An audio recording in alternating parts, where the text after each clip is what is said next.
Corey from CoreyReviews here to do a quick review of the latest horror film, Aftershock. The film is directed by Nicolás López. It was also written by Nicolás López and Eli Roth from Hostel, Hostel Part 2, and Inglorious Basterds fame. Eli Roth also stars in the film. Now the film takes true events from 2010. There was an 8.8 scale earthquake that hit Chile in 2010, and there was a tsunami that came in after the earthquake, and they kind of go off of those true events, kind of make their own psychological horror film. And the movie is about a group of tourists. There's 3 guys and 3 girls. They're in a nightclub when the earthquake hits, and after the earthquake hits, there's obviously a lot of riots on the street, a lot of prisoners escape, and it's up to them to survive not only the earthquake, but the aftershock and the incoming tsunami. Now this is definitely an interesting film, right? This film does have like a limited theatrical run, but it was kind of weird because I actually work at a discount movie theater, which we get movies like right before they hit DVD and Blu-ray and stuff. And what was really odd is that the film just released like, what,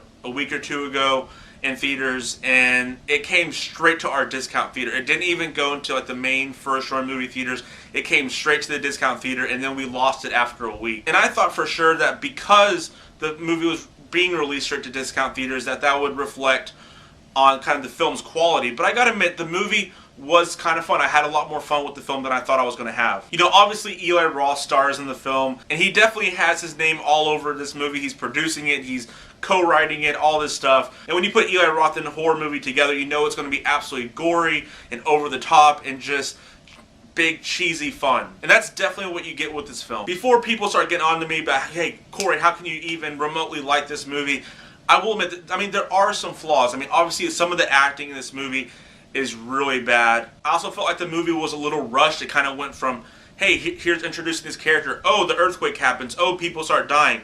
Oh, twists and turns, the end. I felt like the movie could have gone on for about another 20-30 minutes longer to really further explore some of these characters without just, hey, look, here's one of these main characters and just having him killed off almost instantly. And I felt like they were doing a pretty good job after the earthquake hits. You know, what happens to human nature when Mother Nature hits us hard? And I felt like once they start kind of just killing off a lot of the characters in very gruesome, graphic ways, you know, it kind of lost a lot of that. And when it comes to the involvement of Eli Roth acting in the movie, I'm kind of mixed on it. Like, there were moments that he was really good, and then there was moments where it was just really over the top. But I didn't really mind Eli Roth too much in the movie. I'm actually a fan of Eli Roth. So anything that he's involved with, I'll definitely give it a watch. But also, I thought that there was a lot of good stuff in this movie. I mean, one thing is that this movie is very funny. I thought that there was a lot of really good jokes, especially in the first act of the film. It also kind of reminded me of Eli Roth's Hostel in a way. I mean, there's like 3 tourists going to a different country, just trying to get laid, have fun, and just do what they can, just kind of blow off some steam or whatever. It kind of reminded me of that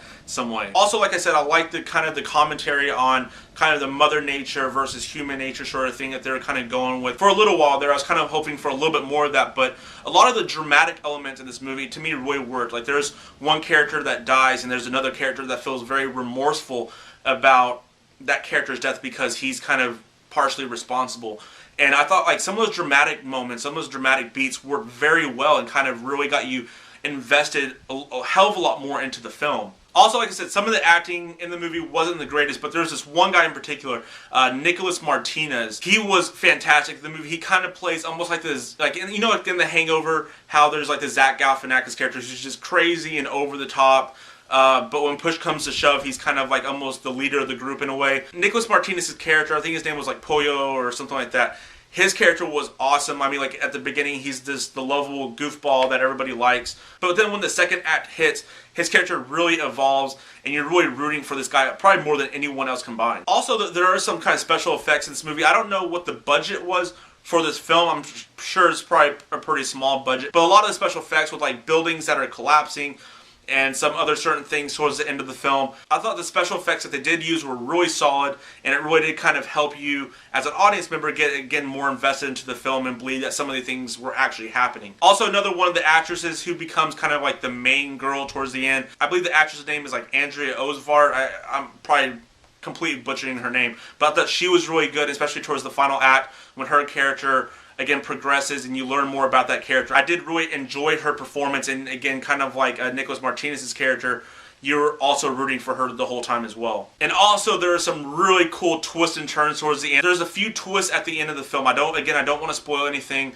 but there's one twist right before the ending that just like totally caught me by surprise. I had no idea it was coming. And at the final scene of the movie, there's also another final twist, which just, again, completely caught me by surprise. And if you know me, I'm someone who really enjoys a good twist, or good twists in movies in general. And anytime a movie can get me with a good solid twist or multiple twists, thumbs up in my book. So overall, Aftershock, I thought it was a fun movie. It was a little over the top. I wish the movie would have taken itself a little bit more seriously. And when the movie does take itself seriously, it really is at its best. And you know what? It was creepy. It was unpredictable. It was over the top, good horror, gory fun. If you're a fan of these type of movies, then I would recommend it for you. But yeah, if you've seen Aftershock, let me know your thoughts of it down below. And overall, I would give Aftershock a solid 6 out of 10. Like I said, I had a lot more fun with it than I thought I was going to have. And it's something that I would probably even watch again. And if it was pretty cheap on Blu-ray, it'd probably be something I'll go ahead and pick up. So yeah, guys, hope you all enjoy this review. And until next time, Corey from Corey Reviews.